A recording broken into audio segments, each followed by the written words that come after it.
Hello aspirants, कैसे हो सब। तो स्वागत है अपने यूट्यूब चैनल पर अकबर आयस एकेडमी। तो चलिए आज के ताज़ा खबरें देखते हैं। तो आज है 16 अक्टूबर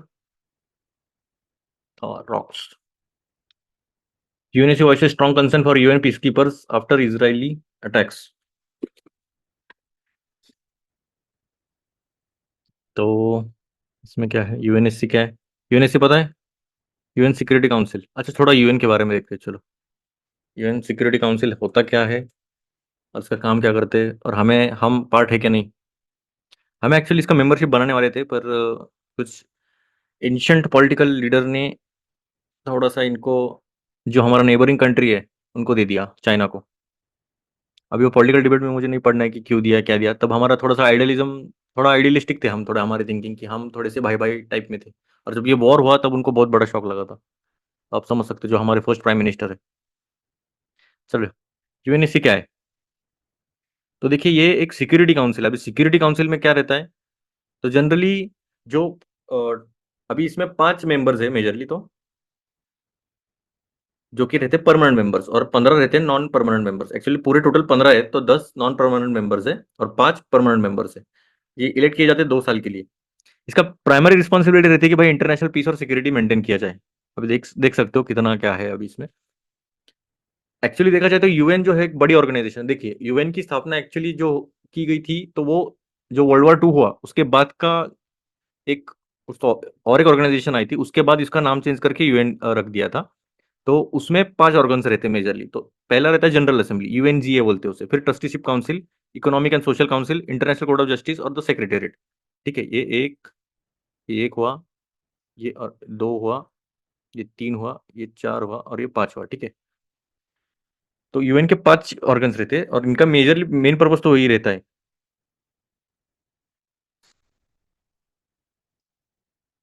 इंटरनेशनल पीस और सिक्योरिटी। यूएनएससी का हेडक्वार्टर कहाँ पर है, तो ये न्यूयॉर्क में है। तो इसके मैंने जैसे बताया 15 मेंबर्स रहते हैं, 2 साल के लिए इलेक्ट किए जाते हैं। और 5 परमानेंट मेंबर कौन से, तो याद रखना, यूएस, रशिया, फ्रांस, चाइना और यूके। ठीक है। India for the 8 time has entered UNSC as a non permanent member. ठीक है, 8वीं बार हमने फिर से non permanent, as a non permanent member ही हम रह गए हैं। हमें इसमें मेंबरशिप मिलने के बाद हमें क्या हो जाएगा, वो मुझे कमेंट सेक्शन में बता देना, क्योंकि ये बहुत इंपॉर्टेंट रहता है ये इसमें। हम अगर इसका पार्ट बनते हैं तो परमानेंट मेंबर में, और हम ट्राई कर रहे हैं, क्योंकि हमारी जो सॉफ्ट पावर है वो हमारी बढ़ाने की कोशिश कर रहे हैं हम। उसके बाद अगर हम इसमें आते हैं तो इसमें बहुत सारे फायदे हैं, वो आप मुझे कमेंट सेक्शन में बता देना। Each year the general assembly elects non 5 non-permanent members out of 10 in total for a 2-year term. The 10 non-permanent seats are distributed on regional basis. Council, अच्छा ठीक है। वोटिंग पावर्स, एक वोट रहता है हर एक मेंबर को। सीक्रेट डिसीजन मैटर्स और non members including no vote from one of the. अभी देखिए, इसमें प्रॉब्लम क्या रहता है, ये वोटिंग के ऊपर चलता है। ठीक है, डेमोक्रेटिक टाइप में नहीं है। अगर जो परमानेंट मेंबर्स है 5, उसमें से अगर किसी ने भी नो बोल दिया, तो वो जो भी रिजोल्यूशन रहेगा वो सीधा ब्लॉक हो जाता है। ठीक है। Any member of the United Nation which is not a member of security council में participate without vote in the discussion. अभी अगर समझो पार्ट भी नहीं है यूनाइटेड नेशंस का, या फिर सिक्योरिटी काउंसिल का मेंबर नहीं है, फिर भी वो पार्ट तो कर सकता है पर वोट नहीं कर सकता है। ये आई गेस ये attorney general, advocate general, even कुछ कुछ मिनिस्टर्स मीटिंग्स में बैठ सकते हैं, रिजोल्यूशन पास कर सकते हैं, पर वोट नहीं कर सकते। इन द सेंस वोट नहीं कर सकते, बाकी सब कर सकते हैं। इंडिया इन द यूएनएससी, अभी India took part in the formulation UDHR. ठीक है। तो इंडिया का अच्छा खासा कंट्रीब्यूशन रहा है इंटरनेशनल पीस और सिक्योरिटी को मेंटेन करने में, क्योंकि India taken part in 43 peace keeping mission. ठीक है, पीस कीपिंग मिशन ने इंडिया में ऑलमोस्ट 43 इसमें पार्ट लिया है। तो हमने कितने ट्रूप्स भेजे, ऑलमोस्ट टोटल कंट्रीब्यूशन हमारा 1,60,000 से ज्यादा ट्रूप्स भेजे हमने। बाकी issues with UNSC, absence of records, power play in UNSC, division among P5, under representation of organisation. ठीक है, मोटा मोटा तौर पर याद रहेगा। और हम डिटेल में जाएंगे मेंस के टाइम पे, हम थोड़ा सा और अच्छे से डिस्कस कर सकते हैं। यूएनएससी का तो ये हो गया। अभी यूएनएससी वॉइस स्ट्रॉन्ग कंसर्न और यूएन पीस कीपर्स आफ्टर। अभी ये थोड़ा सा ये बोल रहा है कि भाई थोड़ा सा यूएन पीस कीपर ने ये इसराइल अटैक्स पर कुछ ना कुछ तो करना चाहिए। अभी वो क्या करेंगे अभी पता नहीं। North Korea blows up road rail lines near border south, fires warning shots. Maybe हो सकता है कुछ। Slunt protest, Harris blast Trump's enemy from within America's comments. It is an example. Melania on plan to China to build lunar space station, explore habitable planets. Qatar to vote on abandoning council polls. Casting shadow on new Great Wall. Great Wall ठीक है। Threat perception input issued after FIR against same old to saying same old things. India rejects Canada PM claim. अभी हमारे और थोड़ा Canada के बीच में थोड़ा सा चल रहा है, थोड़ा बहुत तो ऊपर नीचे हो रहा है. Pannun plot US is part of probes team. Cast to corruption 5 after the play. 10 years with India for India. Maybe. Same old to do saying same old things. India rejects claim. अच्छा वही सेकंड फर्स्ट पे generally अच्छा second पे generally extension रहता है first page का ही, तो ज़्यादा तो इतना कुछ है नहीं. सिटी में कुछ है क्या? Pune couple, rely, operators indefinite strike पे जा रहे हैं. Starting the petrol don't have met their demands the real ऑप्टर. अभी किधर कौन से एरिया में करने वाले हैं पता नहीं. अभी पेट्रोल भर के रखना, ठीक है पुणे वालों जो भी रहेंगे, पुणे मेंबर्स, पुणे एस्पिरेंट्स, अगर किधर बाहर जा रहे हो तो. पर वैसे भी आज रश रहेगा. World trade expo theme, world trade centre Mumbai, NABARD, bank of India, IDFC, Yes Bank, सब बैंक है क्या को स्पॉन्सर्स है? क्या है क्या ये वर्ल्ड ट्रेड एक्सपो?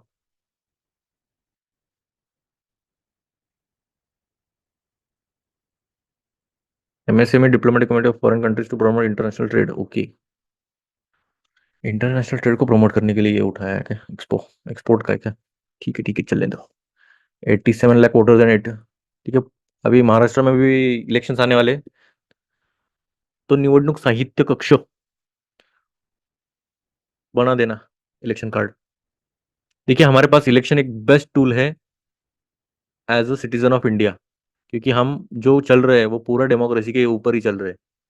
अगर आप वोट नहीं कर रहे हो तो आप एक मतलब एक वैल्यू वेस्ट कर रहे हो, आपकी एक पावर वेस्ट कर रहे हो. एक राइट रहता है, राइट टू वोट एक राइट है, तो आप वो वेस्ट कर रहे हो. ठीक है, वोटिंग इज इंपॉर्टेंट. अभी वोटिंग किसको करना है, क्या करना चाहिए, आपकी एजुकेशन पर डिपेंड करता है.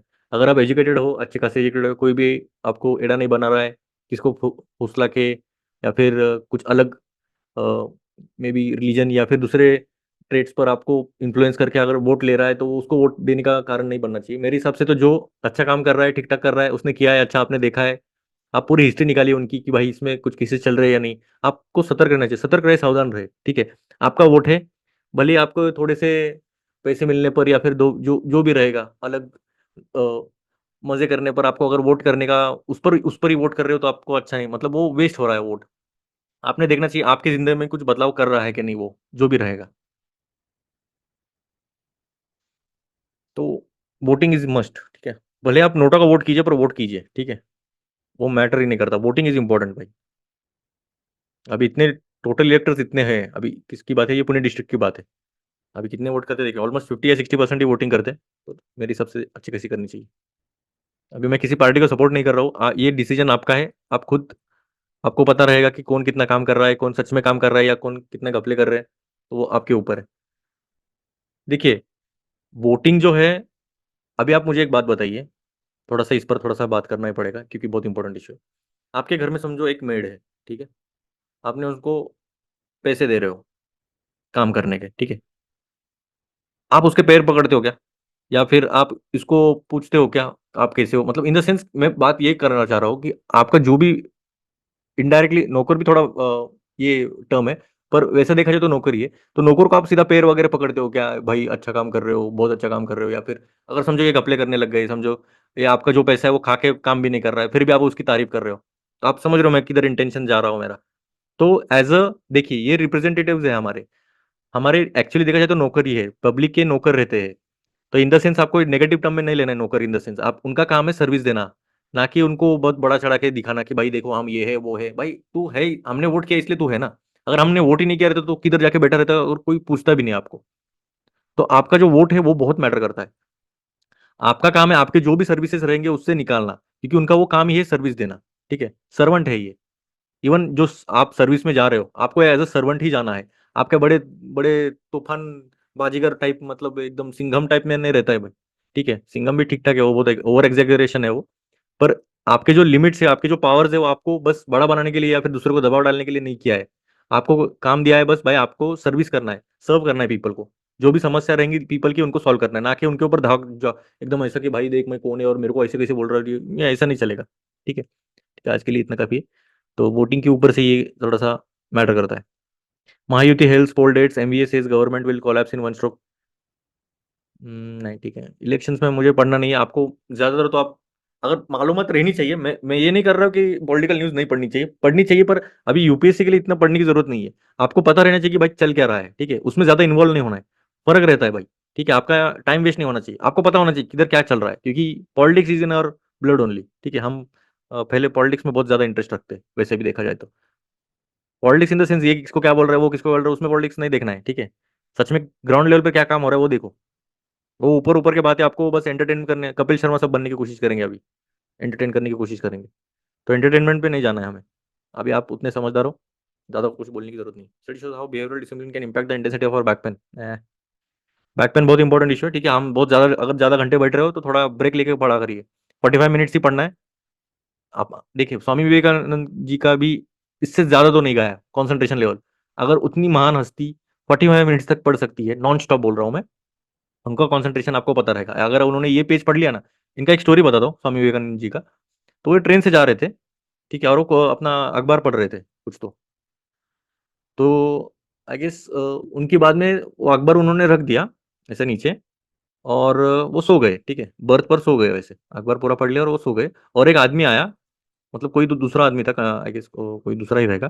तो उन्होंने ये अखबार लिया और पढ़ लिया, और ऐसे आई गेस खिड़की में बैठे थे, तो वो अखबार उड़ गया, ठीक है, उड़ के चला गया बाहर। और एक अंग्रेज आया, और वो बहुत मतलब पूरा ऐसा पूरा झाड़ने लग गया इनको, कि भाई ये ऐसा कैसे हो गया, ये क्यों कर रहे हो, मुझे अखबार ही पढ़ना था। तो स्वामी विवेकानंद जी उठ गए, बोला ठीक है, आप मुझे पेन और पेपर दीजिए। क्या करोगे पेन और पेपर का, मुझे बस पूरा अखबार पढ़ना है, क्या पेन पेपर, मुझे हेडलाइन नहीं पढ़ने वगैरह, और बहुत बोलने लगा। ठीक है, बोला आप मुझे पेन और पेपर दीजिए। स्टार्ट से लेके, इधर से लेके ऑलमोस्ट, मैंने किधर से स्टार्ट किया है? मुझे पता नहीं, ठीक है, किधर से स्टार्ट किया है मैंने। इधर से लेके अभी कितने पेजेस है, 20 पेजेस है ना, पूरा 20 पेजेस तक, लाइन टू लाइन, ठीक है, लाइन टू लाइन लिखा उन्होंने। एक और एक आर्टिकल की बात कर रहा हूं मैं हेडलाइन की बात नहीं कर रहा हूं। एक और एक आर्टिकल लिखा और उनको दे दिया, बोला ये पूरा पेपर है, आप पढ़ लीजिएगा। वो पूरी तरह शॉक हो गए। फिर उनको कंफर्म करने के लिए जब रेलवे स्टेशन किधर तो उतरी ना, एक स्टेशन पे उतर गई, और उन्होंने जब वही अखबार ले लिया, तो ना ही एक वर्ड इधर उधर भी नहीं था, ना ही न्यूज भी इधर उधर थी। तो आप समझ सकते हो उनका कंसंट्रेशन लेवल क्या है। तो वो कहते हैं कि भाई 45 मिनट्स तक तो एटलीस्ट आपका कंसंट्रेशन लेवल रहता है। और आज का जनरेशन का प्रॉब्लम क्या पता है, पेशेंस भी नहीं है, और कंसंट्रेशन लेवल इतना डीप, इतना गिर गया है ना अभी का, कि ऑलमोस्ट 1 मिनट से ज्यादा टिक भी नहीं पा रहे। आप खुद ट्राई करके देखिए। आप समझो शांत बैठे हो, कितने मिनट बाद आप फोन लेते हो, देख लेना आप, ठीक है, कितने मिनट के बाद लेते हो। हार्डली देखिए 5 मिनट के बाद आपको ऐसा बेचैनी होगी कि भाई मेरे हाथ में कुछ नहीं, मेरे को देखना चाहिए, रील्स देखनी चाहिए, ये देखनी चाहिए, ये क्या चल रहा है, वो क्या चल रहा है। बस रील्स का भी क्या बोलते हैं, स्पैन भी बहुत कम हो गया है हमारा, रिटेंशन का भी। तो उससे देखिए, जितना आप अगर एस्पायरेंट हो, तो आपको पता है कि आपका टाइम वेस्ट किधर हो रहा है। देखिए, सबसे बड़ा ऐसे टाइम है, तो टाइम के लिए थोड़ा सा आपको चलना पड़ेगा। ये करने के लिए पूरी जिंदगी पड़ी है बाद में, ठीक है। ऑफिस में बैठ के वो रील्स देखते बैठो लगा तो सामने बस आईएएस लिखना चाहिए आपके, ठीक है, आईएएस और आपका नाम जो भी रहेगा। तब आपको जो करना है कर लीजिए। ठीक है, चलिए हम आगे बढ़ते हैं न्यूज़ की तरफ। देखिए, ये इन जनरल छोटी छोटी बातें रहती है, पर आपको कड़वी लगेगी, पर ये सच्चाई है। अगर आपको उतना कंट्रोल नहीं कर पा रहे, तो मैं तो कहूँगा एग्जाम में मत ही आइए। बहुत ब्रूटल कंपटीशन है इसमें, ठीक है। मेंटली आप इतने ब्रेक डाउन हो जाओगे ना, तो आपको ऑलमोस्ट ऐसे ऐसे केसेस देखे मैंने कि पूरे बच्चे पागल हो रहे हैं, पता है, ये प्रिपरेशन में। तो समझ सकते हो, इसको लाइटली मत लेना। इंडिया के टफेस्ट ऐसे ही नहीं बोलते। चलिए, Pune to witness cloudy skies thunder monsoon retreats. हाँ भाई, बारिश तो होने के बहुत ज्यादा चांसेस हो रहे हैं इधर, और गर्मी भी बहुत बढ़ गई इधर वैसे। एलजी सिन्हा लेफ्टिनेंट गवर्नर है, ठीक है। So much demographic change, no meaning of policy, some varies vice president of India. Vice president of India कौन है बताइए मुझे। जगदीप धनखड़, ठीक है। किसी को मेरे हिसाब से 99% लोगों को पता भी नहीं रहेगा हमारे वाइस प्रेसिडेंट कौन है। वैसे मुझे भी नहीं पता था। जस्ट जोकिंग है। Mahayuti rides on schemes, OBC vote, M A B A, Mahayuti, Mahayuti माहिती, सब महायुति के पीछे लगे। चलो ठीक है, टोल फ्री चल रहा है, महा मुंबई। टोल फ्री करो, पैसे दे दो, मिक्सर दे दो, ग्राइंडर दे दो, और वोट ले लो। अट abroad from the brink after Canada's recent allegation against India risking bilateral alliance along a long difficult process। पढ़ना है। The upshot of Canadian movies in the cold record। नहीं। बॉल बाय कंट्री, मैं तो कहूंगा यार कि generally article नहीं पढ़े तो भी चलेगा, अगर इंटरेस्ट है तो एक बार पढ़ के छोड़ देना। इसके नोट्स वगैरह बनाने की जरूरत नहीं। फेसिंग ऑफ टुडेज, ठीक है, today Sikh diaspora of region, पढ़ सकते हो, पर मैं रिकमेंड नहीं करूंगा। टाइम वेस्ट नहीं करना है हमें। ये पूरे आर्टिकल से एक या दो लाइन मिलेगी, 2 लाइन के लिए हमें 5 मिनट वेस्ट नहीं करना है। इतना तक आपको ख्याल रखना है, ठीक है। 5-5 मिनट आपके लिए बहुत कीमती है। हमें बहुत लाइटली लेते हैं टाइम को, तो टाइम बहुत सबसे लाइट लेने वाला मेरे हिसाब से पूरे ह्यूमन काइंड में रहेगा। हमारे इंडियंस के बाद तो बहुत टाइम रहता है वैसे। Two straws in the wind, Jharkhand Maharashtra results will be decoded for the direction they give to exact political story, thank you to space and back. Reusable rockets are step towards taking more humans to earth celestial neighbours. सब पढ़ सकते हैं, थोड़ा सा interesting लग रहा है। थोड़ा सा मेरे को इंटरेस्ट है साइंस और स्पेस में, तो देख सकते हैं। As surprise on Sunday spaceship about, और एक्चुअली वैसे देखो तो साइंस एंड टेक के भी ज़्यादा डिटेल में पढ़ने की जरूरत नहीं है, वो भी आपको मंथली मैगजीन्स में तो मिल ही जाएगा। At sunrise on Sunday a spaceship about 9 feet taller, the state 90 है sorry, liberty blasted off from the Boca Chica base in Texas USA. ठीक है, देखो छोटे छोटे जो एग्जाम्स रहते हैं ना, तो ये बोलेंगे कि भाई ये जो अभी कौन सा था, ये क्या नाम था इसका, अच्छा ना था बूस्टर, कुछ तो था ना, बूस्टर था नाम। तो वो रॉकेट जाके फिर से किसी ने कैच किया, तो वो जगह का नाम बताओ, तो बोका चिका बेस। थोड़ा अजीब नाम है पर ठीक है। 3 minutes एंड 40 सेकंड लॉन्च, मतलब 3 मिनट 40 सेकंड तक ये ऊपर रहा और नीचे आ गया। It's rotated diesel on the made its way to the Texas coast. Near the tower, the rocket slowed to a hover, but instead of splashing into the ocean or landing at the launch pad, it as it's typical of rockets, the booster nestled into the chopstick-like arms. वैसे ही देखो, ये समझो ये है, और इसने ऐसा arms आगे किए, रॉकेट आया और बच्चों को ऐसे उछल के पकड़ते हो वैसे ही इसने पकड़ लिया है। ठीक है भाई, मस्क का मतलब दिमाग ही अलग है भाई साहब का, एकदम खतरनाक है भाई। The audacious maneuver is part of the rehearsals for SpaceX goal of developing fully reusable rockets of ferrying humans and supplies to space. NASA's believer in Elon Musk Space Enterprise. Actually इनकी story भी बहुत सही है, पता है, Elon Musk. बता देता हूँ, वैसे ज्यादा टाइम नहीं लगेगा। नासा के पास ये गए इलोन मस्क, बोले कि आप ऐसा रॉकेट क्यों नहीं बनाते जो ऊपर जाए और फिर से नीचे आए। नासा बोल रहा था भाई, हाँ, अगर ऐसा रॉकेट रहता तो हम ही बनाए रहते ना, तुम्हें क्या जरूरत है, तुम छोड़ दो। तो ये थोड़े भाई साहब के ईगो पे लग गया भाई, ऐसे कैसे बोल रहे हैं भाई, नहीं बन सकता है। फिजिक्स अलाउ भले ना करे, इनका ऐसा मानना है कि अगर फिजिक्स इंसान नहीं बनाए तो कुछ कुछ लॉज तो अभी पूरे फिजिक्स के लॉज थोड़ी हमने डिस्कवर किए। जितना हो सकता है हम एक्सप्लोर करने की कोशिश कर रहे हैं ना। तो कुछ कुछ फिजिक्स के लॉज रह रहेंगे कि भाई ढूंढना बाकी रहेगा, तो उधर थोड़ा सा देख देख सकते हैं हम। तो भाई ने ईगो पे ले लिया और फाल्कन 9 बना दिया फिर। फाल्कन 9 ऐसा बनाया, मतलब वो ये ऊपर गया, मतलब देखिए ये भी इतना सिंपल नहीं था। आई गेस 2 या 3 रॉकेट्स इनके फेल गए थे और ऑलमोस्ट बैंकरप्ट होने वाले थे। Bankrupt in the sense road पे भी उनको जगह नहीं मिलेगी, इतने बेकार कंडीशन हो गई थी, इतना लोन उठाया था उन्होंने। और एक एक रॉकेट बनाने के लिए बिलियंस मिलियंस में खर्चा आता है, $1 million की बात कर रहा हूँ, मतलब ऑलमोस्ट करोड़ों रुपए लगते हैं एक रॉकेट बनाने के लिए। तो उतना रिस्क उठा के उन्होंने 2 रॉकेट बनाए। और उनको एक बार एक इंटरव्यू में भी पूछा गया था, अगर आप फेल होते समझो 3rd बार भी या फिर 4th बार भी, तो आप क्या करते। तो उन्होंने क्या जवाब दिया पता है, मैं जितने बार फेल हो सकता है उतना करेगा मैं, पर ये रॉकेट ऊपर उड़ा के नीचे लाने वाला था, मतलब कितना भी कुछ भी हो जाए, जब एक बार ठान लिया है कि भाई मुझे ये करना है मतलब करना है। ये डिटर्मिनेशन चाहिए भाई साहब का। ठीक है, यही डिटर्मिनेशन लगेगा आपके एग्जाम्स में भी। आप समझ सकते हो फिर, उस लेवल का डेडिकेशन चाहिए भाई। फेलियर आ रहा है भाई, फेलियर बस एक पार्ट है, प्रोसेस का पार्ट है। अगर आप फेल हो रहे तो अच्छी बात है, मैं तो कहूंगा, क्योंकि फेलियर इतना कुछ सिखाता है ना जितना सक्सेस नहीं सिखाता है। चलिए, और बहुत सारा, मुझे लगता है मुझे संदीप महेश्वरी के शो में जाना चाहिए। चलो ठीक है, कोई बात नहीं। Must also plans, ठीक है। Space. The critics have a point observation for space travelers enhanced understanding of the universe, having more humans in space is at one level of condition. That's why SpaceX latest venture is exciting है, चलेगा ठीक है, हमें पता है exciting एक रखता है भाई साहब वो। और पता है ये हफ्ते में कितना, अभी इतना सबसे अमीर आदमी है ये पूरे वर्ल्ड में, ठीक है। फिर भी ये हफ्ते में ऑलमोस्ट 10-10, सॉरी 10-10 बोल रहे हैं, 40-40 घंटे, 40 घंटे से भी ज्यादा ये काम कर रहा है। मतलब इसको काम करने की जरूरत है कि मुझे बताओ। ये बैठ के आराम से भाई पूरा एक आइलैंड या फिर पूरा एक कंट्री खरीद सकता है, इतना उसके पास पैसा है। फिर भी ये इतने घंटे क्यों काम कर रहा है भाई। एक लाइफ जो रहती है हमारी, अगर आपके लाइफ में गोल नहीं है ना, तो वो वर्थलेस रहता है, ठीक है। एक अच्छा खासा बड़ा गोल रहना चाहिए लाइफ में। छोटे मोटे गोल्स आप एक्वायर करेंगे, छोटी जॉब चाहिए भाई, थोड़ा सा हो गया, अभी फिर शादी कर लिए, ठीक है भाई, बच्चे हो गए, छोटे मोटे स्कूल में जाएंगे, ईएमआई लेंगे, लोन उठाएंगे, फिर हम भरते बैठेंगे पूरी जिंदगी भर। फिर जब तक लोन खत्म होगा तब तक आपके बच्चे बड़े होके उनकी शादी होगी रहेंगी। तो समझ रहे हो आप, छोटे मोटे गोल्स मत रखिए। हाँ, आपके जो लिमिट्स है उसको थोड़ा सा पुश करिए, बस इतना है कहूंगा मैं। बस गोल रखिए बड़ा, जो भी रहेगा। भले ये एग्जाम तो एक ठीक है, अच्छी अच्छी बात है, बड़ा गोल है। रिच नेशन पुअर नेशन बहुत ज्यादा चल रहा है इस पर। इंस्टीट्यूशन प्रोस्पेरिटी देख सकते हैं हम, अभी अभी बहुत 2 या 3 बार आ गए, तो हमें थोड़ा सा देखना भी चाहिए शायद। अगर कोई इशू बार बार रिपीट हो रहा है तो उसे थोड़ा सा देखना ही चाहिए। अभी अभी थोड़ा सा ये फिलोसफिकल टाइम में जाता है, इसलिए मैं थोड़ा सा अवॉइड कर रहा था, पर ये बार बार आ रहा है तो मतलब कुछ ना कुछ तो रहेगा इसमें। वैसे पढ़ना चाहिए क्योंकि हमारा जो व्यू है वो काफी बड़ा हो जाता है। Two main takeaways from their body of work are importance of democratic setup and creation of right institution that foster investment. Democracy definitely work better, and as there are free elections, and while different parties may have varied body elections, one needs to perform in order to get back to power, and hence institution would necessarily have to build. ठीक है, कुछ ज्यादा समझ में नहीं आया, देख लेते, थोड़ा इलेक्शंस के आसपास ही घुमा रहे हैं। We are all aware of the fact that there is a rather large gap between rich and poor countries. सही है, अमीर और अमीर होते जा रहे हैं, गरीब और गरीब होती जा रही है। ठीक है, शिवाजी द बॉस का डायलॉग है, शिवाजी द बॉस देखना है तो देख सकते हो आप, मस्त मस्त मूवी है। ठीक है, income gap between these two sides is persistent, and while the poorest countries have become richer, they are not catching up with the richest. ठीक है, some part of this inequality is historical, बोल सकते हैं history की वजह से भी problematic है, but there is strong reason to believe that institutional differences in countries can explain this gap.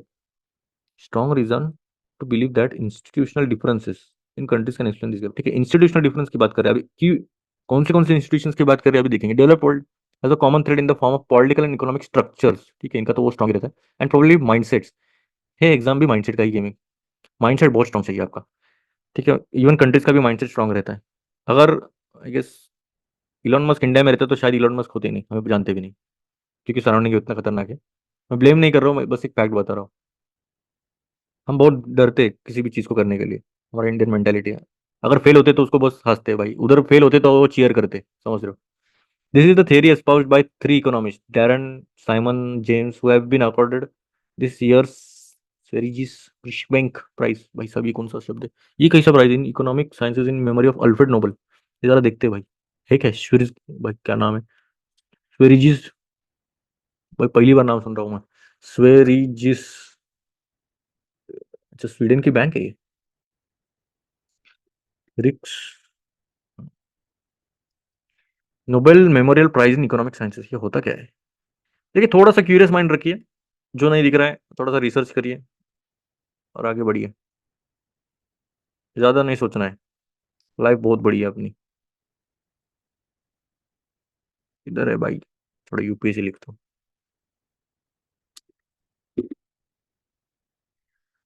Nobel prize अलग, मैं देखा तो नोबेल प्राइज इकोनॉमिक्स में मिलता है, पर ये क्या है, the Royal Swedish Academy of sciences on Monday awarded the series.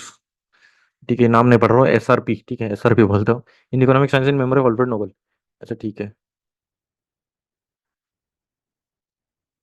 ये ठीक है। नोबेल प्राइज के बारे में भी हम पढ़ेंगे। इंटरनेशनल अवार्ड दिया जाता है by Nobel foundation in Stockholm, Sweden, and based on the last will of Alfred Nobel.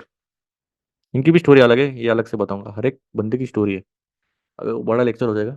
1901 से चालू किया इन्होंने 5 कैटेगरीज में, physics, chemistry, physiology, medicine, physiology या फिर मेडिसिन उसको एक ही बोलते हैं, लिटरेचर और पीस। ठीक है, इकोनॉमिक्स में भी देते हैं फिर, बाद में और बढ़ा दिया। About Nobel prize in economics 1968, ये Sveriges Riksbank Sweden central bank establish Sveriges donation received by Nobel foundation in 68 from on the occasion of banks 300th anniversary. अच्छा बोलो ना, ये स्वीडन की बैंक है, तो ये इसका 300th एनिवर्सरी हो गई, इसलिए दिया जाता है भाई। The prize amount is the same as for the Nobel prize and is paid by the Riks bank. ठीक है, ये बैंक प्रोवाइड करता है। The Nobel statute prohibit the जजेस from discussing their deliberations for 50 years, who awards the prize. Prize in economics is awarded by the Royal Swedish Academy of Sciences according to simple rule, the winners receive एक Nobel diploma, unique work of art, एक Nobel medal और cash prize 11 million का। पैसा, पैसा ही पैसा होगा। ठीक है, हम्म, तो इसमें से क्या लें हम। पहली बात, नोबेल प्राइज कब से दिया जाता है, 1901 से।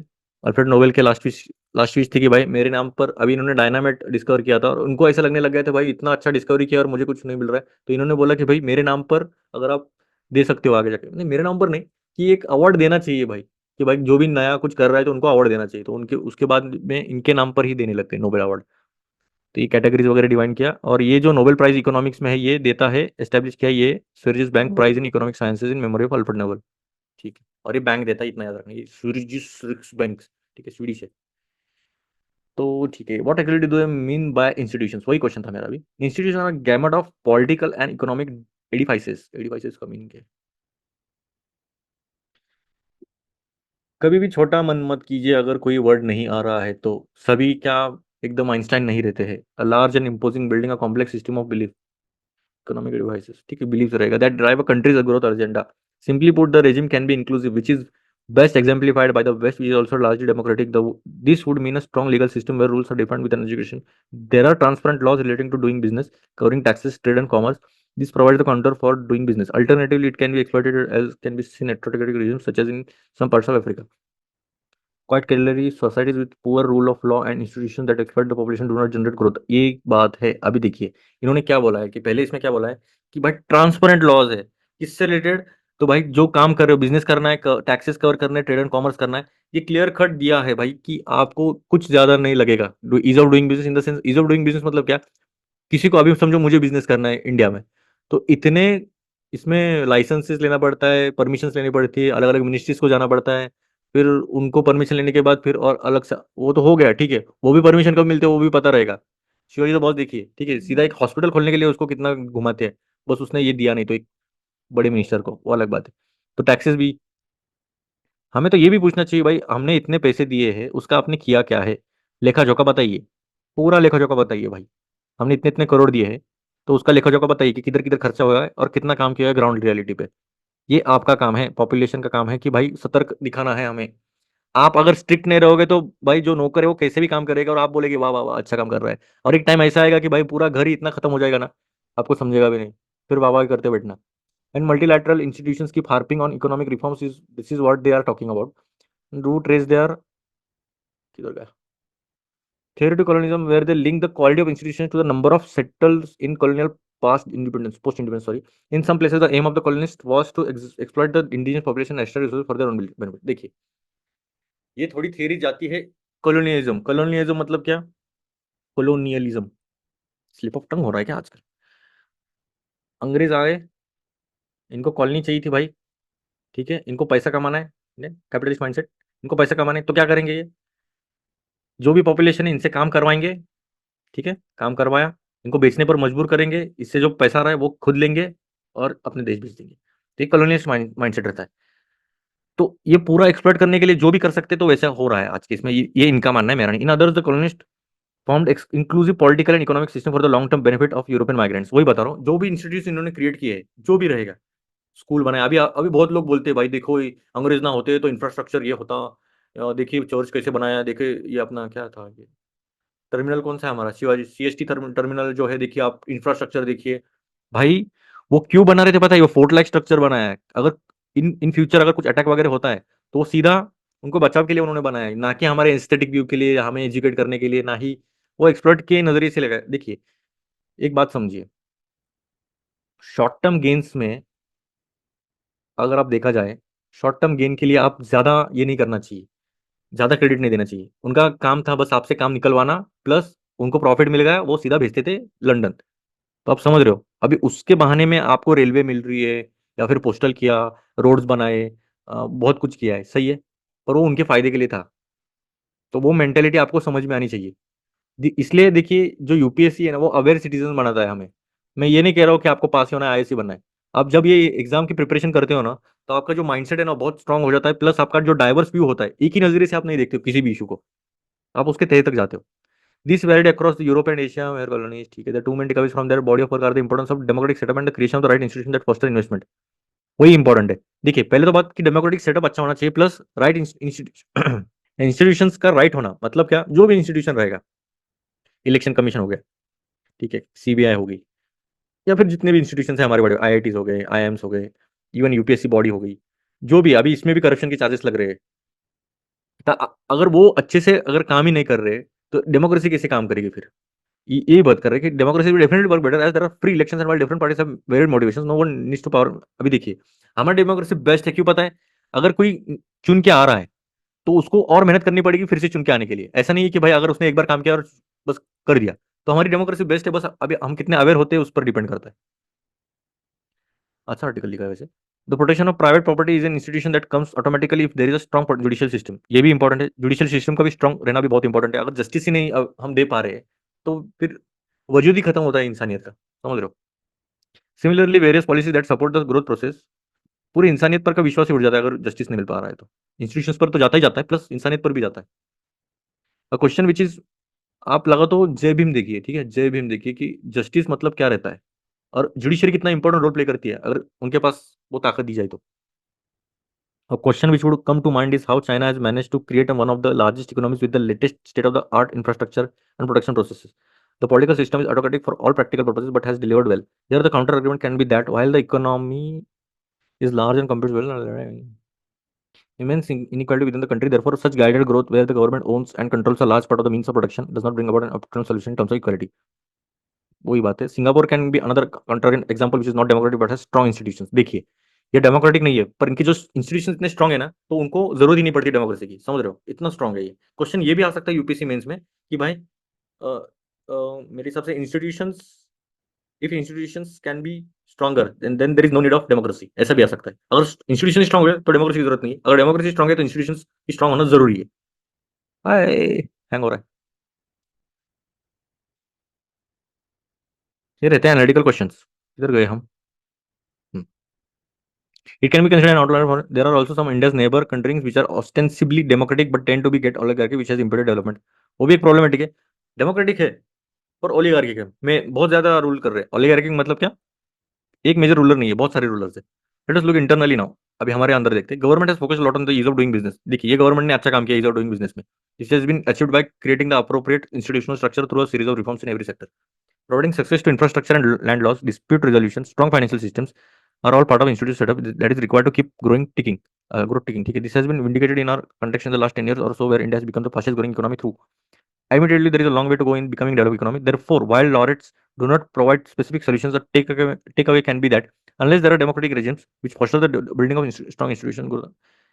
देखिए, मोटा मोटा तौर पर तो वही बात कर रहे हैं कि भाई स्ट्रॉन्ग इंस्टीट्यूशंस का होना बहुत जरूरी है अगर आपको रिच बनना है। ठीक है, रिच इन द सेंस मैं तो कहूंगा, एक टाटा टाटा जी का एक कोट है, मुझे फर्क नहीं पड़ता आप कितने अमीर हो, आप खुश हो या नहीं वो मैटर करता है मेरे लिए। तो समझ रहे हो,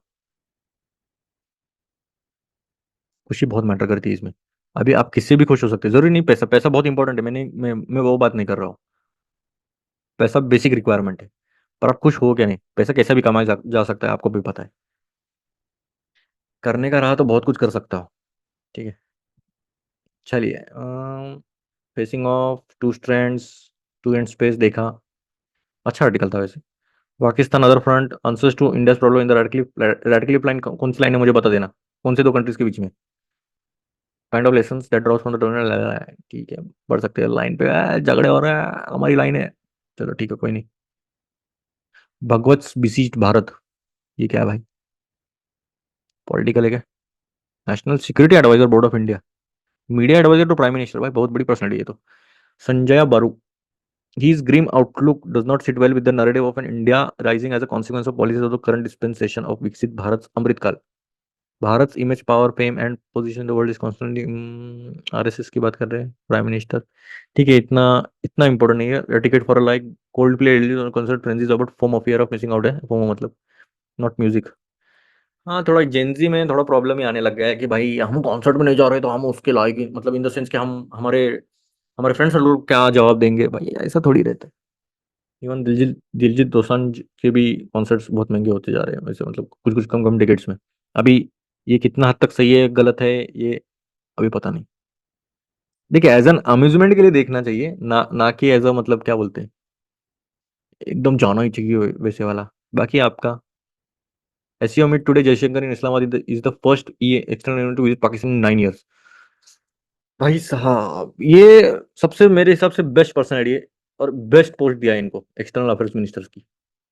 इनके ऐसे विटी और ऐसे खतरनाक रिप्लाई रहते हैं ना, मजा आता है। मतलब ऐसे टॉन्ट, इनडायरेक्ट ऐसा टॉन्ट देते कि सुमड़ी में चलो ठीक है, वो शब्द नहीं बोलना चाहिए पर ठीक है, आप समझ रहे हो, समझ रहे हो। एट द वाघा बॉर्डर, ठीक है, स्यूमिट देखते हैं अभी ये कितना खींचते हैं पाकिस्तान की। बोल बोल के मारेंगे। इनको मिसाइल की जरूरत ही नहीं है। ठीक है, बोल बोल के मारेंगे इनको। बाय द वे, ये इंडियन फॉरेन सर्विस में थे एक्चुअली, बाद में इनको ये पोस्ट दिया गया है, सबसे बेस्ट पर्सन दिया है मेरे हिसाब से आफ्टर, ऑब्वियसली। मुझे बता देना इसके पहले एक्सटर्नल अफेयर्स मिनिस्टर कौन थे, काफी अच्छे थे, लेडी थी बाय द वे। चलो, India inks deal with US for 31 predators, 15 for navy and 8 each for Indian air force and army. चलिए, हम डिफेंस में तो अच्छा खासा खरीदी कर रहे, पर हमारे डिफेंस के भी फंड्स हमें खत्म हो गए, देखा था ना, आई आई डील के आई कुछ तो था ना, आई से कुछ तो था, हम थोड़ा पैसे की मांग कर रहे। ऑनर विद डॉक्टरेट डॉट, ठीक है। हमारे set to take over the J&K CM, अच्छी बात है। Opposition MPs walk out of joint panel meeting on Waqf bill, ठीक है, वक्फ बिल पर मैं अलग से वीडियो बनाऊंगा लगा, तो ये अलग इशू है थोड़ा। BJP begins process to elect new chief, appoints returning officers. और कुछ है क्या? I understand India's position on not talk holding talks can be perpetual. नहीं, इतना दिख रहा कुछ तो नहीं है, थोड़ा मिनिमाइज करता हूँ। Explain me how bone ossification test works and its application in law. Bone ossification क्या है? Ossification is the natural process of bone formation, ठीक है। This starts from the early development stage of fetus and continues until late adolescence, but differs slightly from individual to individual. Based on the stage of development of the bones, experts can determine the approximate age of person. कहना क्या चाह रहे हो फिर? ये इससे और इसका क्या संबंध है? एमएलए से क्या संबंध आ रहा है फिर? In a bone ossification test, X-rays of a few bones, such as these bands and wrists, are conducted to determine skeletal and biological development. The images may be compared with X-rays of standard development, which can assist in determining the age. The analysis could be also based on scoring systems that looks of individuals. भाई discrimination segment in the criminal justice system, मतलब ये थोड़ा सा इसके type में forensic science की बात कर रहे हैं थोड़ा सा, पर ठीक है, ये बस पता होना चाहिए। थर्ड थर्ड इंपॉर्टेंट है आई गेस, यूएस में तो इसराइल बोलना था एक्चुअली। यूपीएससी में क्वेश्चन आया था कि 2020 या 19 में, तो थर्ड क्या था? And highly advance US missile defence system था। हमें लगा इसराइल का है, ठीक है, इसराइल को भेजा था, इतना पता था मुझे इसराइल का कुछ तो था कनेक्शन, तब क्लिक नहीं हो रहा था, तो इसराइल मार दिया था, इसराइली मिसाइल बोल दिया था, पर यूएस की मिसाइल डिफेंस सिस्टम है। Even as Israel faces increasing criticism for targeting, इसका नाम क्या है full form? Terminal high altitude area defence, ये दिख रहा है? ये खतरनाक है भाई, मतलब मूवेबल रहता है ये, और ऐसा मारते हैं भाई बैक टू बैक। आपने एक वीडियो देखा रहेगा, सब सब सब सब निकलते हैं मिसाइल। थर्ड, सॉरी थर्ड, ये battery consist of 95 soldier, 6 truck mounted launchers, 48 interceptors. भाई साहब ये क्या है क्या? ये तो पूरी आर्मी है, इज वन मैन आर्मी, ठीक है। Radar surveillance, radar tactical fire component है भाई साहब। Together provide the rapidly deployable capability on short range up to 1000 kilometre. ये शॉर्ट रेंज है इनका, शॉर्ट रेंज 1000 किलोमीटर का। मीडियम उससे ज्यादा 3000 5000 बैलिस्टिक मिसाइल। बैलिस्टिक अभी देखो, एक बैलिस्टिक होता है, एक क्रूज रहता है। बैलिस्टिक क्या रहता है? ये ऊपर जाती है और ग्रेविटी के हिसाब से नीचे आती है, ठीक है, ये होती है बैलिस्टिक मिसाइल। क्रूज मिसाइल कैसी रहती है? ये समझो आपका ट्रक है, ठीक है, ये ट्रक थोड़े से दूरदशा में बना है, आप समझ लेना। ये मिसाइल ऊपर उड़ी, ये सीधा 90 डिग्री में टर्न होके इसको गाइड किया जा सकता है रिमोट कंट्रोल द्वारा, ठीक है, गाइडेड रहता है ये। और जो बैलिस्टिक रहता है वो ग्रेविटी के हिसाब से आता है। तो ये क्या है? टर्मिनल कौन सा ये किधर है? लिमिटेड बैलिस्टिक मिसाइल है ये, जब ये आगे जाती है, मतलब आगे की रेंज में। Developed by Lockheed Martin Corporation, the third can defend a larger area than the older battery air missile defense system. I mean, the decision is part of broader adjustment the US to support the defense of Israel. Third will help bolster Israel's air defenses following Iran's president. What is the current situation between Israel and Israel? देख सकते हो वैसे। अच्छा, छोटा में दिया है क्या? Iran has warned the US against more involvement in the, भाई सब ऑब्वियस है, ईरान पूरा भाई, तुम सप्लाई कर रहे हो, ईरान चुप बैठेगा क्या फिर? है ना? Iran has warned the US against more involvement in the West Asia conflict. The US has been delivering record amounts of arms to Israel.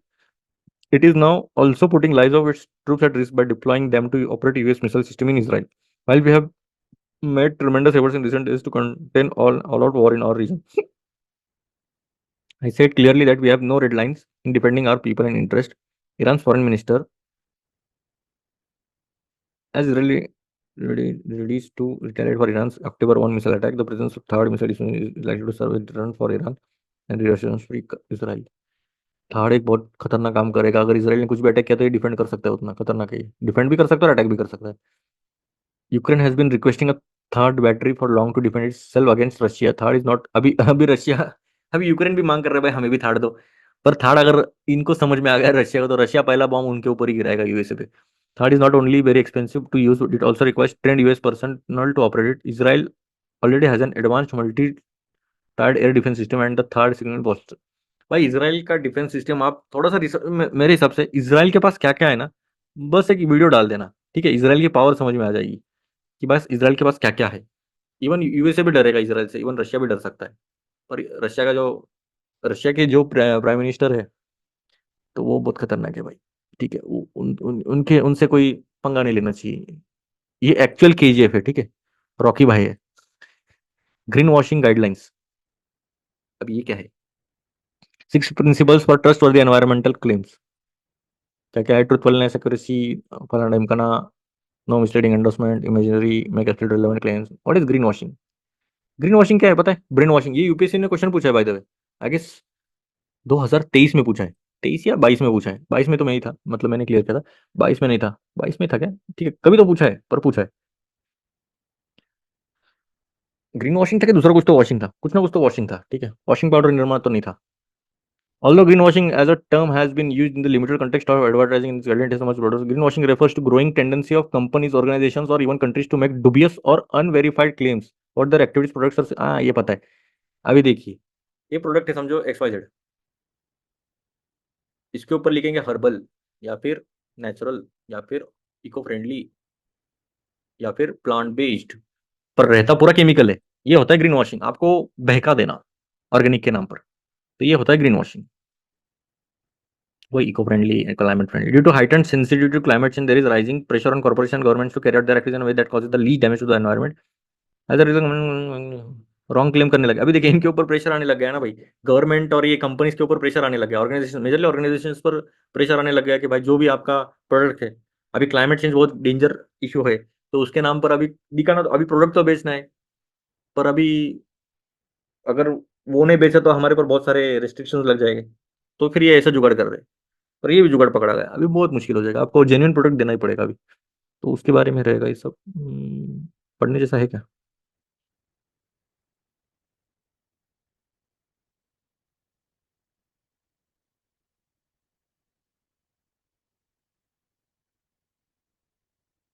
देख सकते हैं वैसे। Sometimes companies do make genuine mistakes over estimating the impact of their environment और friendly. देखिए, आप एक बात याद रखिएगा, आपको कोई भी टर्म हो, कितना भी डेंजर टर्म हो, अभी डूबीएस समझो, डूबीएस का भी मीनिंग पता नहीं है, सीधा सर्च करो, लिख लो वहां पर। अगर न्यूज़पेपर हाथ में है तो ठीक है, नहीं है तो डिजिटल फॉर्मेट में लिख लो उधर के उधर ही, या फिर एक छोटी डायरी कर लो और आपकी वोकैब बढ़ा दो, ठीक है, वोकैब बढ़ा दीजिए। मैं अभी बात कर रहा हूँ, आपको मेंस में बहुत मदद मिलेगी, मैं अभी बता रहा हूँ, ठीक है। अगर मछुआरा नदी के पास नहीं है तो वो उसके जाले ठीक करने में लग जाता है, तो आपको इधर से ही प्रिपरेशन स्टार्ट करनी है। चलिए ठीक है, इसमें इतना तो है वैसे। Such unfair practice become wide spread. Antonio Guterres called for zero tolerance for greenwashing couple of years ago. The UN had also constituted a high-level expert group. Expert group have several recommendation, net zero targets, advertising guidelines. What are the advertising guidelines for preventing? हाँ, ये important है, क्या क्या guidelines दिए? Curbing greenwashing in advertising of products. They define greenwashing as any deceptive or misleading practice that conceals, omits or, जय महाराष्ट्र। हाँ, अरे बाप रे, बहुत बड़े। हाइड्स रिलेवेंट एग्जैगरेट्स, मेक्स वेग substantial use of misleading words. ऐसा मिसलीडिंग वर्ड्स नहीं यूज कर सकते, और मैं भी मिसलीड नहीं करूंगा, डोंट वरी, मैं जेन्युइन हूँ। आपको जब जब भी लगे आप तब पूछ लेना ये कोर्स के बारे में। अभी कोर्स आने वाला है मेरा 1 नवंबर से, तो अब लगा तो आप मेरा इवन टेलीग्राम टेलीग्राम ही बोल रहा हूँ, अपना ये इंस्टाग्राम देख सकते हो, तो उसमें रहेगा। However, they are follow allow the obvious hyperboles or puffery which is central to advertising business. If these do not amount to deception or misleading practice, if a company, for example, makes the statement that its growth is based on sustainable principles, it would not be treated as a misleading environmental claim for the purpose of these guidelines. But if the company claims that all its products are manufactured sustainably, then it would be examined for greenwashing, the guidelines said. Obvious है, manufacture sustainably बोल रहे हैं, तो कैसे होगा फिर? आप mislead कर रहे हो फिर। पब्लिक को मिसलीड नहीं करना चाहिए। The generate like clean, green, eco friendly, good for planet, cruelty free, or similar descriptions for a product would be allowed only if the company is able to substantiate these with the evidence। Evidence रहा तब भी आप लिख लीजिए, ठीक है। Carbon neutral, कैसे carbon neutral हो रहा है, कैसे क्रुएल्टी फ्री हो रहा है, कैसे इको फ्रेंडली हो रहा है, तो आप दिखा दीजिए भाई, ठीक है। Company will also have to use adequate accurate qualifiers and disclosures while advertising such descriptions. When more technical terms such as environment impact assessment, greenhouse gas emissions, or ecological footprint are used to advertise a product or service, the companies would be wanted to explain their meaning and implications। ठीक है, strict guidelines की in short. बाकी specific environment के such as compostable, degradable, वही 100% natural, ये सब तो बोल रहे हैं कि भाई ऐसा नहीं करना चाहिए। Guidelines will also apply environmental, no person to whom this guidelines, stricter guidelines की। ग्रीन वॉशिंग टर्म इंपॉर्टेंट था इसमें, बाकी तो आपको जर्नलिस्टिक तो पता रहेगा। अबेटमेंट ऑफ सुसाइड हमने पिछली बार पढ़ा था। Abetment under IPC, BNS. BNS क्या है? Bharatiya Nyaya Sanhita 2023। Why Supreme Court question against unnecessary prosecutions, ये पढ़ना चाहिए मेरे हिसाब से, इंपॉर्टेंट है। आज का थोड़ा वीडियो बड़ा होने दो, कोई प्रॉब्लम नहीं। अच्छा आर्टिकल रहेंगे तो बड़ा रहेगा, नहीं रहेंगे तो मैं सीधा आपको बता दूंगा। वैसे भी कुछ कुछ वीडियोस 10-15 मिनट में भी खत्म हो रहे हैं और कुछ कुछ वीडियो 40 मिनट से भी ऊपर हो रहे हैं। टाइम मैटर ही नहीं करना चाहिए आपके लिए। अच्छा कंटेंट मिल रहा है, फ्री में मिल रहा है, यूटिलाइज कीजिए। फ्री की कोई वैल्यू नहीं रहती, इसलिए मैंने कोर्स की फी रखी है, तो मैं फ्री में ही रखने वाला था। वो भी मीगर अमाउंट है मेरे हिसाब से। आपका पिज्जे का खर्चा ज़्यादा रहेगा पूरे महीने का, जितना मेरा कोर्स है, या फिर बाहर का खाने का खर्चा। Earlier this month, the Supreme Court said that the police courts should have avoid unnecessary prosecution cases of abandonment of suicide stemming from the workplace। अभी देखिए वो भी एक प्रॉब्लम आने लगा है, जो कस्टडियल डेथ्स हो रही है अभी। अभी एक केस आई थी मेरे डैड को ही, डैड भी मेरे पुलिस ऑफिसर है। तो एक मतलब क्राइम किया था एक बंदे ने, तो उसको कस्टडी में रखा था।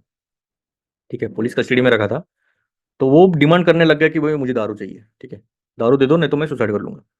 इनको क्या लगा भाई कुछ भी बात कर रहा है, छोड़ दीजिए। जब ये दूसरे दिन आए तो इसने सच में किया था। तो अभी इनके ऊपर इंक्वायरी चल रही है पुलिस के ऊपर कि भाई ये मारा तो कैसे मारा, और आपके ऊपर पूरी इंक्वायरी बैठनी चाहिए। ये डिफिकल्ट होगा कि प्रूव करना कि भाई इनकी कोई गलती नहीं है, समझ रहे हो। अभी क्या सच है क्या झूठ है अभी वो पता नहीं, अभी कोर्ट डिसाइड करेगा। तो ये भी ये तो वन साइडेड हो गया। बाकी केसेस में बहुत डेंजर केसेस रहते हैं, जैसे आपने जेबी में देखा रहेगा तो आप देख सकते हो कस्टोडियल डेथ्स होते रहते हैं। कस्टोडियल डेथ्स अलग अलग थीम है और ये अलग थीम है, ठीक है। ये सुसाइड का अलग थीम है। अबेटमेंट ऑफ सुसाइड मतलब क्या, आप फोर्स कर रहे हो किसी को सुसाइड करने के लिए, मजबूर कर रहे हो। जैसे वर्क प्लेस पे इतना वर्कलोड बढ़ जाता है, वो अलग बात है। पर आप किसी को फोर्स कर रहे हो, जैसे हमने पिछले एग्जांपल में देखा था कि जो एक बुजुर्ग आदमी था वो, तो उसको फोर्स किया जा रहा था कि वीआर ले लो, वीआर ले लो, पर वो वीआर नहीं ले रहे थे, इसलिए उसको फोर्स कर रहे थे लेने के लिए, पर उसके वजह से उन्होंने सुसाइड किया। वो अलग बात है। अभी ये मसले कैसे सॉल्व करते रहेंगे मुझे पता नहीं, क्योंकि कोर्ट के ऊपर खतरनाक प्रेशर रहेगा भाई, कौन सही है कौन गलत है। Court was hearing the case of a salesman who died by suicide after alleged harassment from seniors in his company. A bench of justices J.B. Pardiwala and Manoj Mishra on October 3 quashed the case against the accused officers और ruling a judgment passed by the Allahabad High Court. What is abetment of suicide? वही तो question है भाई। आप force कर रहे हो तो अभी क्या ग्राउंड्स पे फोर्स कर रहे हैं, या फिर कुछ अलग मसले से भी हो सकता है। Given that allegations of harassment at the workplace are not uncommon, how has the judiciary generally looked at such cases? वही तो प्रॉब्लम है। अभी ये केसेस के अगेंस्ट कैसे देखे कैसे। Abatement is defined under section 107 of IPC 1860 which is the same section 45 of भारतीय न्याय संहिता, ठीक है। अभी ये क्या है, a person abets the doing of a thing if he instigates any person to do that thing, ठीक है। कोई पर्सन है जो फोर्स कर रहा है वो करने के लिए, ठीक है, सुसाइड की बात कर रहा हूँ। Engages with one or more others in a conspiracy for doing that one thing, intentionally aids by any act or illegal omission, indirectly force कर रहा है। Punishment for abetment of suicide provided under section 306 IP can be up to 10 years imprisonment along with a fine। 10 साल की jail हो सकती है। Facts of case before supreme court. Political angle से थोड़ा देखना भी चाहिए, ठीक है। भले ये क्वेश्चन आए ना आए, पर ये सोसाइटल में बहुत ज्यादा इंपॉर्टेंस रखता है। अरे क्यों हैंग हो रहा है ये भी थक गया है बेचारा, आई गेस थोड़ा सा। According to the FIR the senior officers had compelled and harassed the salesman on to opt for their companies voluntary. अरे देखिए वही क्वेश्चन आ रहा था, मैं कल बताया वीआरएस के लिए। After Jain who had worked at the company for more than 23 साल and several of his colleague refused, these persons threatened even through anti social elements. अभी इन्होंने थ्रेटन किया भाई को, अभी फिर ये गए। थ्रेटन नहीं करना चाहिए भाई, उसकी मर्जी है भाई, वो लेगा नहीं लेगा उसकी मर्जी है ना, काम करेगा नहीं करेगा, आप क्यों फोर्स कर रहे हो वीआरएस लेने के लिए। On November 3, 2006, some of these employees met with the senior officers in Lucknow and were allegedly told that if they do not opt for VRS, they would be demoted from sales to merchandising। भाई साहब ये तो threaten ही कर रहे हैं भाई, VRS नहीं लिया तो हम तुम्हें डिमोट करेंगे। According to one employee, Jain was visibly tense and started crying during the meeting.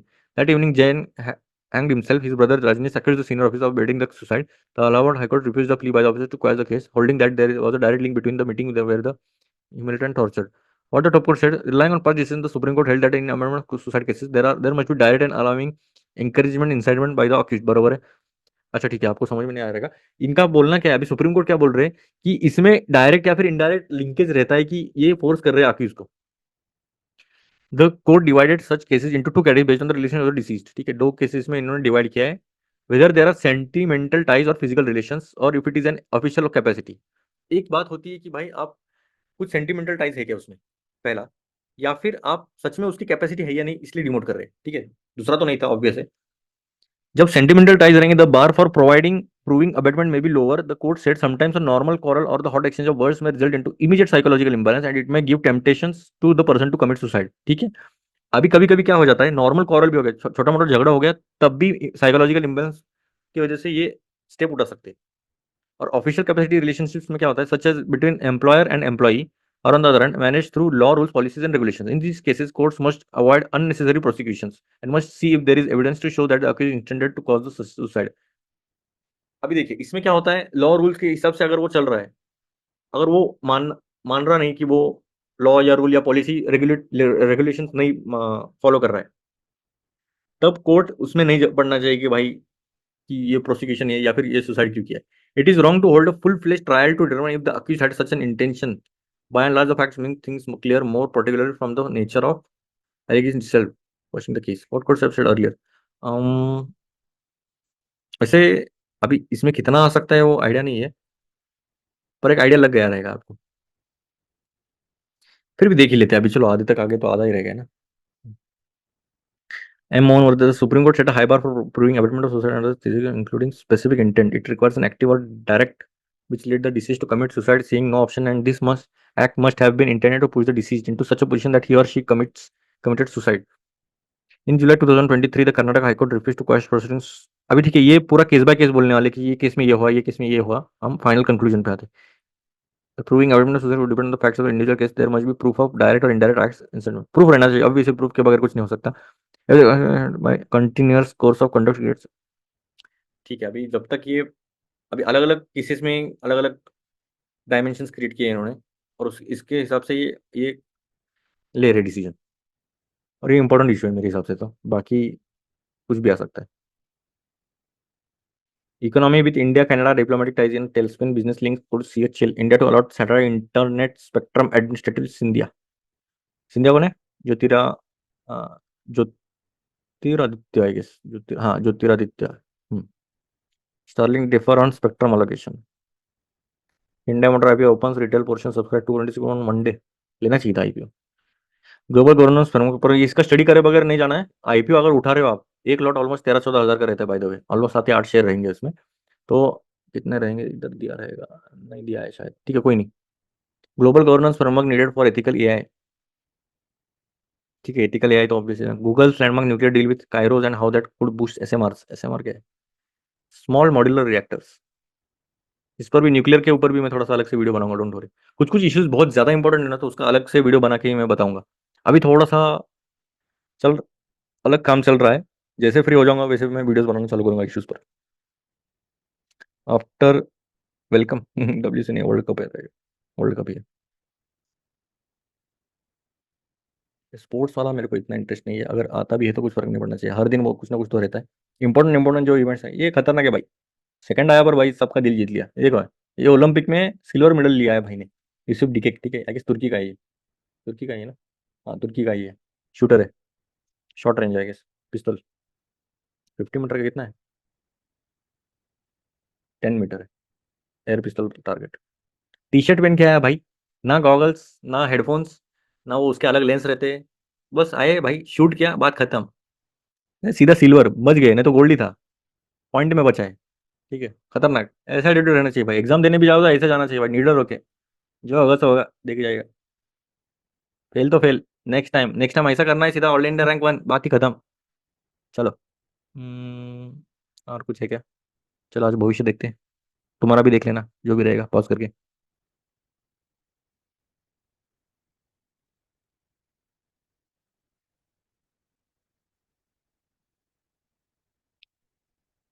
Unusual solutions to find an older problem.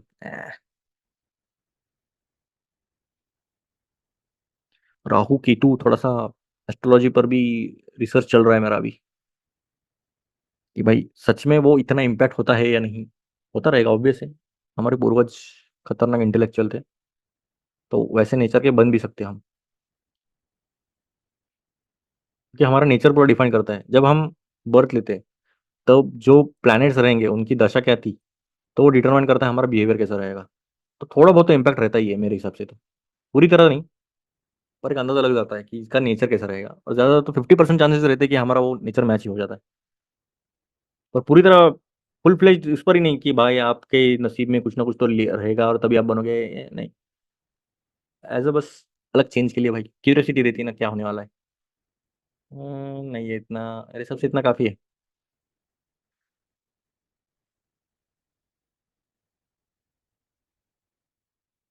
चलिए फिर मिलते हैं। जय हिंद।